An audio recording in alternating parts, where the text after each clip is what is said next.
Hello दोस्तों, आज हम लोग पढ़ेंगे localised and delocalised chemical bond. इसे जानने से पहले हम टाइप्स ऑफ इलेक्ट्रॉन्स के बारे में जानकारी ले लें। There are three types of the electrons: sigma electron, pi electron and non bonding electrons. Sigma electron, pi electron and non bonding electrons are lone pair of the electrons कहते हैं इसको। याद रहे, non bonding electrons one centred electrons होते हैं, जबकि ये sigma और पाई बॉन्डेड, इसको टू सेंटर्ड इलेक्ट्रॉन भी बोला जाता है। टू सेंटर्ड इलेक्ट्रॉन्स या बॉन्डेड इलेक्ट्रॉन्स। अब ये सिग्मा इलेक्ट्रॉन किसका हिस्सा है? ये सिग्मा बॉन्ड का हिस्सा है। पाई इलेक्ट्रॉन पाई बॉन्ड में एग्जिस्ट करता है। अगर कोई एटम सिग्मा बॉन्ड बना रहा है, प्रीवियस लेक्चर में मैं बता चुका हूं सिग्मा बॉन्ड कैसे बनता है। ओके, देख सकते हैं। तो sigma bond, one sigma bond is equal to two electron. Generally जो बॉन्ड्स होते हैं one bond equal to two electrons होंगे। इसी तरह अगर मैंने कहा ए और बी के बीच पाई बॉन्ड है, ये सिग्मा है, तो जो पाई बॉन्ड होगा जाहिर सी बात है टू पाई इलेक्ट्रॉन से मिलकर बना होगा। अब अगर मैं बात करूं कोई नॉन बॉन्डिंग इलेक्ट्रॉन्स कैसे, जरा उसकी कहानी को आप समझ लीजिएगा। नॉन बॉन्डिंग इलेक्ट्रॉन जैसे मैंने कहा कि ले लेते हैं फ्लोरीन, F2 मॉलिक्यूल्स। तो जो F2 मॉलिक्यूल्स है वो F के बीच इंटरेक्शन से बना है। तो देखिए F के आउटर मोस्ट में 7 इलेक्ट्रॉन्स है, 1 2 3 4 5 6 7 इलेक्ट्रॉन्स। इसके पास भी 7 इलेक्ट्रॉन्स है, 1 2 3 4 5 6 7 इलेक्ट्रॉन्स। अब चूंकि 7 इलेक्ट्रॉन्स है फ्लोरीन के पास, तो इसे ऑक्टेट कंप्लीट करना है, तो 1 इलेक्ट्रॉन की नीड है इसे, तो शेयरिंग कर लेगा। और मैंने बताया शेयरिंग के लिए सेम इलेक्ट्रोनेगेटिविटी या same power of the elements, same power of the atom होना चाहिए। तो ये क्या करेंगे, शेयरिंग करेंगे। ये कहेंगे भाई साहब एक इलेक्ट्रॉन आप मुझको दे दीजिए, एक मैं आपको दे दूं, आप भी खुश मैं भी खुश। जरा देखिए, तो ये एक एक इलेक्ट्रॉन की शेयरिंग से एक बॉन्ड बना। अब चूंकि आउटर मोस्ट इलेक्ट्रॉन में फ्लोरीन की कितने इलेक्ट्रॉन्स है? 2 7। एक तो बॉन्ड बना लिया, एक तो बॉन्ड बना लिया, that will be bonding electrons, इसको बॉन्डिंग इलेक्ट्रॉन्स कहेंगे। बाकी जो इसके 6 इलेक्ट्रॉन है वैलेंस शेल में, 6 electrons, they are not able to form each the bond, called as non bonding electrons. Non bonding electrons, okay, समझिएगा मेरी बात को। अब ये जो 6 नॉन बॉन्डिंग इलेक्ट्रॉन्स है, इसको मैं लिख सकता हूं 3 pair of non bonding electrons, या इसी को मैं कहूंगा लोन पेयर इलेक्ट्रॉन्स। कितने हैं? 3 लोन पेयर्स होंगे। चाहे तो मैं कहूंगा नॉन बॉन्डिंग इलेक्ट्रॉन्स या non bonding pair of the electron भी मैं बोल सकता हूं, ओके, जो कि 3 पेयर होगा लोन पेयर। अब जरा देखिए, ये आपका बॉन्डेड इलेक्ट्रॉन है, और ये देखिए ये आपके 2 2 4 2 6, तो कहीं कहीं 3 loan pair of electrons, 3 pair of non bonding electrons. एक फ्लोरीन के पास है, दूसरे के पास भी 3 pair of the non bonding electrons है। अब मैं अगर कहूं इस बॉन्डिंग इलेक्ट्रॉन की बात करूं जो कि सिग्मा बॉन्डेड है, तो अगर आप देखेंगे जो ये इलेक्ट्रॉन है कहीं कहीं दोनों फ्लोरीन के बीच में है, तो जाहिर सी बात है 2 लोग पकड़े हैं, तो स्ट्रांगली बंधा है। तो मैं कह सकता हूं ये जो बॉन्ड है वो स्ट्रांग है, जो इलेक्ट्रॉन है वो स्ट्रांगली बॉन्डेड इलेक्ट्रॉन है। लेकिन जो इलेक्ट्रॉन्स ये हैं, ये जो 3 पेयर्स की मैं बात कर रहा हूं, ये मोनोसेंटर्ड है, जबकि ये सिग्मा जो इलेक्ट्रॉन्स है ये बाइसेंटर्ड है, 2 एटम्स के बीच में। तो जो मोनोसेंटर्ड इलेक्ट्रॉन पेयर है, इसी को तो नॉन बॉन्डिंग इलेक्ट्रॉन कहा गया। तो ये जरा देखिए, क्योंकि एक लोग इनको पकड़ के रखे, एक ही फ्लोरीन तो पकड़ा है, तो ये इलेक्ट्रॉन थोड़ा सा फ्री होते, रिलैक्स्ड फील करते हैं। तो मैं यही कहना चाहता हूं जो नॉन बॉन्डिंग इलेक्ट्रॉन्स है वो बॉन्डेड इलेक्ट्रॉन्स की अपेक्षा फ्री इलेक्ट्रॉन्स कहे जाएंगे। तो चलिए मैं बात करता हूं, ये आपका सिग्मा इलेक्ट्रॉन हो गया, ये आपका पाई इलेक्ट्रॉन हो गया, ये आपका नॉन बॉन्डिंग इलेक्ट्रॉन हो गया, नॉन बॉन्डिंग इलेक्ट्रॉन्स। अब इसमें सबसे ज्यादा फ्री इलेक्ट्रॉन्स कौन है? Non bonding, because they are monocentred, उसको एक ही एटम पकड़ के रखा है। अब इसके बाद फ्री थोड़ा सा पाई इलेक्ट्रॉन्स है। क्यों? पाई लूजली ओवरलैपिंग करता। मैंने प्रीवियस लेक्चर में बताया कि पाई बॉन्ड जो भी बनेगा वो वीक इंटरेक्शन होता है ऑर्बिटल्स के बीच, मतलब आप कह सकते हैं टाइटली नहीं बंधा है। तो पाई जो इलेक्ट्रॉन्स है ये भी कहीं कहीं फ्री है, but sigma electrons are not free, ये तो नहीं फ्री है, okay, but they are slightly free, ये मैक्सिमम फ्रीनेस इनके पास है। ये उतने फ्री तो नहीं है जितना एक फ्री इलेक्ट्रॉन है, लेकिन बट फ्री है। तो अगर मैं बात करूं जो फ्री है वही घूमेगा, जो फ्री है वही तो घूमेगा। तो अगर मैं इनका ऑर्डर पूछूं कि what is the order of mobility, तो this is the order of mobility, this is the order of mobility. Mobility increases, it means the non bonding electrons can move freely than pi and sigma electrons. Okay, तो ये बातें आप इसका screenshot ले लीजिए, आपको ये बातें समझ में आ गई होंगी कि अगर मैं पूछूं सबसे ज्यादा फ्री इलेक्ट्रॉन्स कौन है, तो आप बोलेंगे सर नॉन बॉन्डिंग इलेक्ट्रॉन्स है, क्योंकि ये मोनोसेंटर्ड है। ओके, तो आगे हम लोग अब पढ़ेंगे इसको डिवाइड करते हुए कि चलिए ऑर्गेनिक मॉलिक्यूल्स में अगर हम आगे बढ़ते हैं तो इसी कहानी को मैं लोकलाइज्ड और डीलोकलाइज्ड के रूप में बताना चाहता हूं। अब कहानी शुरू करते हैं। जो भी सिग्मा और पाई इलेक्ट्रॉन्स होंगे और नॉन बॉन्डिंग इलेक्ट्रॉन्स होंगे, तो दीज आर द फ्री, ये तो क्लियर हो गया, but these are not free, ये फ्री नहीं है। अब जो फ्री है वो कैन मूव कर सकता है। ये भी पाई भी मैंने कहा थोड़ा सा फ्री है, ये भी कैन मूव कर सकता है, लेकिन ज्यादा मूव करेगा फ्री इलेक्ट्रॉन। तो याद रखिएगा जो एन और पाई इलेक्ट्रॉन्स है ये मूव कर सकते हैं, और जब मूव करेंगे तो जाहिर सी बात है कि एक से अधिक एटम के पास जा सकते हैं। जैसे अगर नॉन बॉन्डिंग इलेक्ट्रॉन है वो एक ही एटम के पास है, पाई दो एटम के पास है, तो पाई दो एटम से ज्यादा एटम कवर कर सकता है, और नॉन बॉन्डिंग जो एक के पास है वो एक से अधिक एटम कवर कर सकता है। तो अगर ऐसी कंडीशन हो जो नॉन बॉन्डिंग इलेक्ट्रॉन था, पहले तो एक एटम के पास था, लेकिन अगर ये मोर देन वन एटम के पास चला जाए, मोर देन वन एटम किसी भी तरह, तो अब नॉन बॉन्डिंग इलेक्ट्रॉन का नाम दे दिया जाएगा डीलोकलाइज्ड इलेक्ट्रॉन, डीलोकलाइज्ड इलेक्ट्रॉन्स। और जो कुछ बॉन्ड बनेगा, मान लीजिए आगे बॉन्ड बनेगा तो उसे डीलोकलाइज्ड बॉन्ड कहेंगे। पाई में भी यही बात है।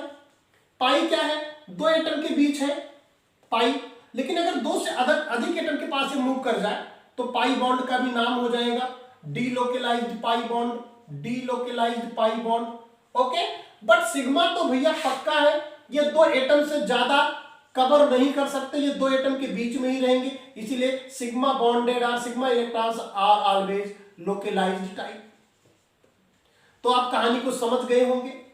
If the bonds are limited up to 2 atoms they are called as localized bond, as in the case of sigma bonded molecules.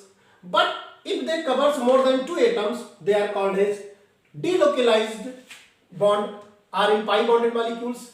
In the case of non bonding molecules, they can cover more than 1 atoms, are called as delocalized chemical bond.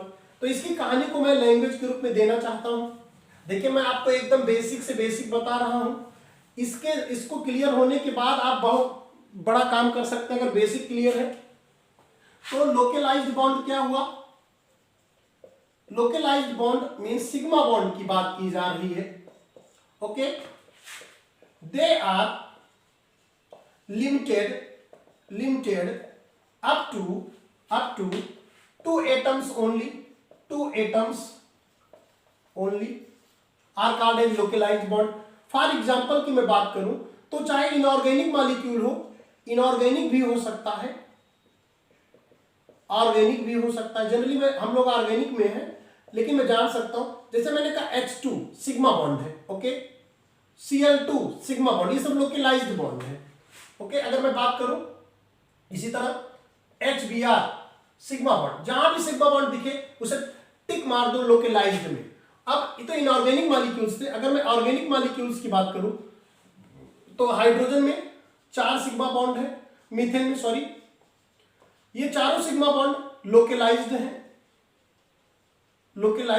तो मैं कह सकता हूं all the alkenes have localised, all the alkenes have localised chemical bond, इसमें no doubt localised chemical bond.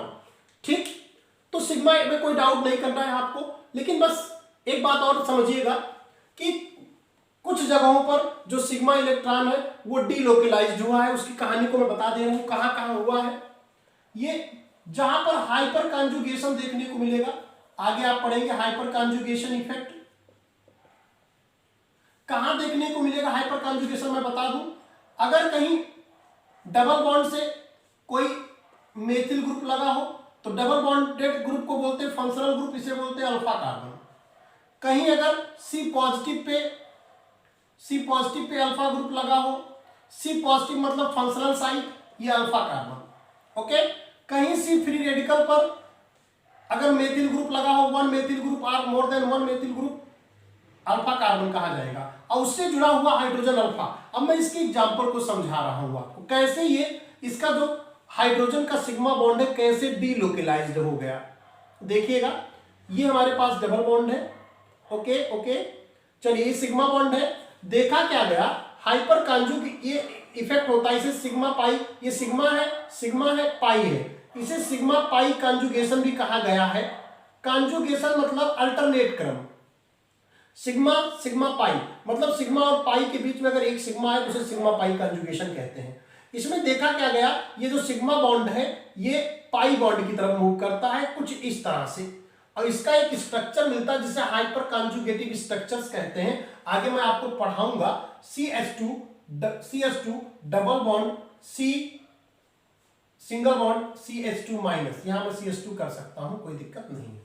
अब जरा देखिए, पहले ये बॉन्ड इन दोनों एटम्स के बीच में था, ये सिग्मा इलेक्ट्रॉन, अब कहां चला गया, इस दोनों कार्बन के बीच में चला गया। तो इसका मतलब कहीं कहीं जो सिग्मा बॉन्ड था ये यहां से पाई तक मूव किया। तो मोर देन कितने एटम्स को कवर किया, 1 2 3 एटम को कवर किया। It means the sigma electrons of the hyper conjugative structures, इसको नोट कर लीजिएगा, कहीं मिलेगा नहीं ये, note the sigma electrons of hyper conjugative structures, ये तीनों मॉलिक्यूल हाइपर कॉन्जुगेशन शो करते हैं। हाइपर कॉन्जुगेटिव स्ट्रक्चर्स आर डीलोकेलाइज्ड, यही एक केस है जहां पर सिग्मा बॉन्ड डीलोकेलाइज्ड हो जाता है, याद रहे। ठीक है, इसका आप स्क्रीनशॉट ले लीजिएगा। अब हम लोग फोकस करते हैं सीधे सीधे, मतलब हम जनरली ये कह सकते हैं कि sigma electrons are always localised, but in the case of hyperconjugation effect the sigma electrons are delocalised. ऐसा क्यों हो जाता है, उसके पीछे कॉन्जुगेशन रिस्पॉन्सिबल है, अभी आप यहां उसको ना समझे। तो अब हम लोग पढ़ते हैं डीलोकेलाइज्ड बॉन्ड, डीलोकेलाइज्ड केमिकल बॉन्ड या बॉन्ड। तो ठीक है, डीलोकेलाइजेशन किसके कारण आएगा, एक तो पाई अथवा नॉन बॉन्डिंग इलेक्ट्रॉन्स, ये हमेशा याद रखें। लेकिन कोई जरूरी नहीं है कि पाई बॉन्ड हमेशा डीलोकेलाइज्ड है, ये लोकेलाइज्ड भी हो सकता है एंड डीलोकेलाइज्ड भी हो सकता है। नॉन बॉन्डिंग कोई जरूरी नहीं है हमेशा डीलोकेलाइज्ड हो, ये भी लोकेलाइज्ड हो सकता है एंड डीलोकेलाइज्ड हो सकता है। अब जरा कहानी को समझने का प्रयास करते हैं। जैसे मैंने कहा, अब चूंकि मैं पाई बॉन्ड की बात करूंगा तो ऑर्गेनिक केमिस्ट्री में पाई bonded simplest molecule is the alkene molecule. तो आप समझ जाइएगा, मैं एल्कीन मेंबर की बात करना चाहता हूं, एल्कीन फैमिली की मैं बात करना चाहता हूं। तो alkene CH2 double bond CH2 the simplest alkene. अब कहानी को जरा समझिए, इसको अगर मैं स्ट्रक्चर बनाऊं, अभी हो सकता है आप हार्ड डाइशन ना पढ़े हो, मैं समय के साथ सब पढ़ाऊंगा। CH2 जो इसका पाई बॉन्ड होता है इस सिग्मा बॉन्ड के ऊपर और नीचे होता है, इसे बोला जाता है इलेक्ट्रॉन डेंसिटी, मतलब इलेक्ट्रॉन डेंसिटी जहां इलेक्ट्रॉन रहता है। तो चूंकि ये बस इतना आप समझिए, ये दो कार्बन के बीच में रहता है। अब इसका जो पाई बॉन्ड है ये लोकेलाइज्ड पाई बॉन्ड कहा जाएगा। ओके, लेकिन अगर आप में देखो, यही मैं एक कंपाउंड ले लूं CH2 डबल बॉन्ड CH। अब देखिए, इसी एल्कीन को मैं दो एल्कीन मॉलिक्यूल को एक साथ अगर जोड़ दूं, CH2 डबल बॉन्ड CH2, ये मेरे पास दो एल्कीन है और मैं दोनों का एक एक रिमूव कर दूं, रिमूव करने आगे टेक्निक बताई जाएगी रिएक्शन में। अब इसको क्या बोला जाएगा, अब देखिए पाई सिग्मा पाई, अब यहां पाई बॉन्ड डीलोकेलाइज करेगा। वास्तव में जो लोकेलाइजेशन एंड डीलोकेलाइजेशन है they depends upon the environment, याद रखिएगा नोट करके, localised and delocalised phenomenon is totally depends upon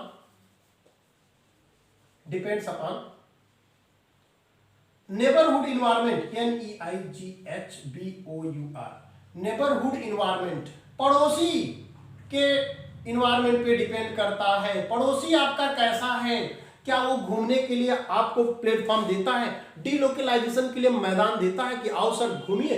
तो याद रखिएगा इनका जो पड़ोसी था इस पाई बॉन्ड का, ये वाला पड़ोसी कहा भैया घूम सकते हो, अर्थात कहीं अगर पाई सिग्मा पाई हो, इस व्यवस्था का नाम दिया गया पाई पाई कॉन्जुगेशन।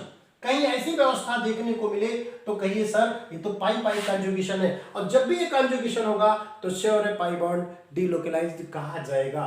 तो ये यहां पर पाई बॉन्ड घूमता है। अभी तक पाई बॉन्ड 1 2 पर था, 3 4 पर था, अब देखिए क्या होगा। अब यहां से मूव करके चला गया 2 3 पे, तो देखिए यहां बचा single bond CH, double bond CH, single bond CH2। चूंकि अब इसका पाई बॉन्ड गया है, माने इसका इलेक्ट्रॉन गया तो इसके ऊपर पॉजिटिव, और जिधर गया उधर निगेटिव। इलेक्ट्रॉन जिधर जाएगा वो माइनस हो जाएगा, जिधर से जाएगा वो प्लस हो जाएगा। अब जरा देखिए पहले 1 2 पे था, अब पाई बॉन्ड कहां पहुंच गया 2 3 पे। इसका मतलब इस कंपाउंड में, इस कंपाउंड का नाम है 1,3-ब्यूटाडाइईन। It is the famous organic compound where delocalisation occurs. तो अगर देखा जाए यहां पर जो पाई बॉन्ड है वो 3 एटम तक रन कर रहा, 1 2 3। तो मैंने आपको बताया है कि अगर pi bond more than 2 atoms को कवर करता हो तो उसे बोलेंगे डीलोकलाइज्ड केमिकल बॉन्ड। ओके, चलिए ये आपका हो गया 1,3-ब्यूटाडाइन। अब एक चीज और आप समझिएगा कि आप कॉपी पेन लेके बैठे रहे, नोट करते रहे, क्योंकि हमारा व्हाइट बोर्ड थोड़ा सा छोटा है इसलिए मैं रब भी जल्दी कर दूंगा इसको। अब एल्कीन में कब कब लोकलाइज्ड होगा, कब कब डीलोकलाइज्ड होगा, तो उसको भी जरा आप समझ लीजिए, उसको भी आप जरा समझ लीजिए कि एल्कीन में कब कब होगा। अब जो भी एल्कीन होगा जिसमें पाई बॉन्ड है, एल्कीन हमेशा डीलोकलाइज नहीं शो करेगा। देखिए एल्कीन 3 प्रकार के होते हैं। एक कॉन्जुगेटेड एल्कीन, ये CH2 double bond CH, single bond CH, double bond CH2, इस तरह का। बेंजीन कॉन्जुगेटेड एल्कीन का एग्जांपल है, डबल सिंगल बॉर्डर मिले। और एक होता है आइसोलेटेड एल्कीन। कॉन्जुगेटेड हमेशा डीलोकलाइजेशन शो करेगा, लेकिन जो आइसोलेटेड एल्कीन है जैसे CH2 double bond single bond CH2 single bond, ठीक, अब हो जाएगा single bond CH double bond CH2। देखिए डबल पाई सिग्मा सिग्मा, 2 बार अगर सिग्मा आ जाए लगातार, पाई सिग्मा सिग्मा पाई, ऐसी कोई व्यवस्था आ जाए, मतलब 2 पाई के बीच में 1 से अधिक सिग्मा आ जाए तो उसे बोलते हैं आइसोलेटेड एल्कीन, या इसको बोलते हैं breaking of conjugation, breaking of conjugation. तो यहां पर भी डीलोकलाइजेशन नहीं मिलेगा, याद रहे। ये पहला एल्कीन, ये दूसरा, एक एल्कीन और है आपके पास तीसरा, उस एल्कीन का नाम है कुमुलेटेड एल्कीन।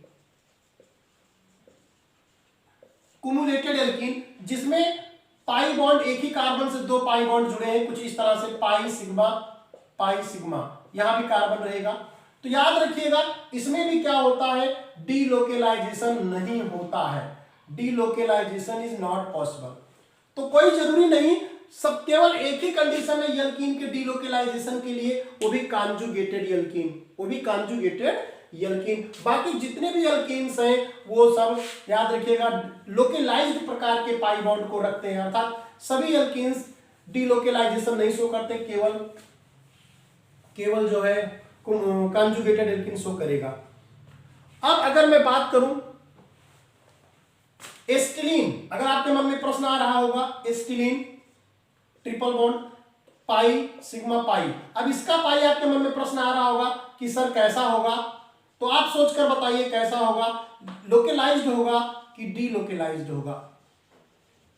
तो याद रहे डीलोकलाइज्ड होगा। आप कहेंगे अरे सर क्या बता रहे हैं, हाँ मैं सही बता रहा हूं। याद रहे जो एस्टिलीन है उसका जो स्ट्रक्चर है कुछ इस तरह से है, कुछ लीनियर स्ट्रक्चर होता है। अब जो इसका पाई डेंसिटी होती है वास्तव में होती क्या, इसकी पाई डेंसिटी पूरे के पूरे मॉलिक्यूल पर, पूरे के पूरे मॉलिक्यूल पर इस तरह से लीनियर फॉर्म में। अब ये 2 कार्बन तो है ही, लेकिन कहीं कहीं ये हाइड्रोजन के इन्वायरमेंट को भी टच करता है, ये हाइड्रोजन के भी इन्वायरमेंट को टच करता है, ये शील्डिंग इफेक्ट एक टॉपिक उसके अंतर्गत जानेंगे। तो इसका जो पाई बॉन्ड है होता तो 2 ही एटम पर, लेकिन कहीं ना कहीं पूरे मॉलिक्यूल को कवर करता है लीनियर फॉर्म में। जो इसकी डेंसिटी होती है पूरे मॉलिक्यूल पे फैल जाती है, तो इसको भी बोला गया है कि डीलोकेलाइज्ड बॉन्ड होता पाई, याद रखिएगा एसिटिलीन में। ये बातें आप भूलेंगे नहीं, बहुत इंपॉर्टेंट चीजें हैं। अब अगर हम बात करें कि लोन पेयर कब कब लोकेलाइज्ड होगा, कब कब डीलोकेलाइज्ड होगा, पाई के बारे में मैंने आपको बता ही दिया। अब लोन पेयर की कहानी सुन ले। लोन पेयर या नॉन बॉन्डिंग इलेक्ट्रॉन्स कब लोकेलाइज्ड होंगे, कब डीलोकेलाइज्ड होंगे। देखिए, जब भी लोन पेयर अकेला होगा, ओके, ऐसा नहीं ये मूव करना चाहता, लेकिन इसे कोई मूव कराने वाला इन्वायरमेंट तो दीजिए, तो ये लोकेलाइज्ड होगा। लेकिन अगर मैं इसी NH3 को या मान लीजिए जैसे मेरे पास NH2 है, मैंने NH3 को मैंने जोड़ दिया किस रूप में, इसको मैंने जोड़ दिया बेंजीन से। अब देखिए अब क्या होगा, लोन पेयर सिग्मा पाई, यहां इसे बोला जाता है n सिग्मा पाई या n पाई कंजुगेशन, n पाई कंजुगेशन। अब जरा देखिए, इसको प्लेटफॉर्म मिल जाता। ऐसा वास्तव में होता क्या है, वास्तव में डीलोकेलाइजेशन के लिए, जनरली डीलोकेलाइजेशन के लिए, लोकेलाइजेशन के लिए सबसे बड़ा टर्म एंड कंडीशन है कि मॉलिक्यूल अगर प्लेनर है, प्लेन में है, मॉलिक्यूल अगर प्लेनर है तो जो इलेक्ट्रॉन्स है वो इजीली इस पे मूव कर ले, इजीली। प्लेनर कंडीशन होना बहुत जरूरी है। तो बेंजीन एक प्लेनर मॉलिक्यूल है। कैसे पता चला? ऐसे मॉलिक्यूल्स जो sp2 हाइब्रिडाइजेशन शो करते हैं वो चपटे होते हैं, किताब की तरह होते हैं, कॉपी की तरह होते हैं, प्लेनर मॉलिक्यूल होते हैं। तो ये प्लेनर है। और कॉन्जुगेशन अगर व्यवस्था है कहीं पर भी, याद रखिएगा, तो delocalisation takes place, delocalisation takes place, इसमें डीलोकेलाइजेशन देखने को मिलेगा। अच्छा, ऑर्गेनिक मॉलिक्यूल्स के अलावा भी और इनऑर्गेनिक मॉलिक्यूल्स में भी मैं देख सकता हूं। जैसे मैंने कहा PO4 फास्फेट आयन, तो इसमें PO minus, O minus, double bond O minus.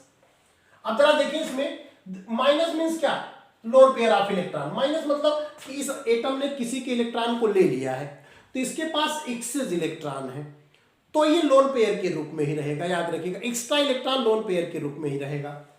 तो अब देखिए यहां पर भी ये इसको मैं n इलेक्ट्रॉन मान लू, ये सिग्मा, ये पाई, तो यहां पर भी तो कहीं कहीं n सिग्मा पाई कंजुगेशन है।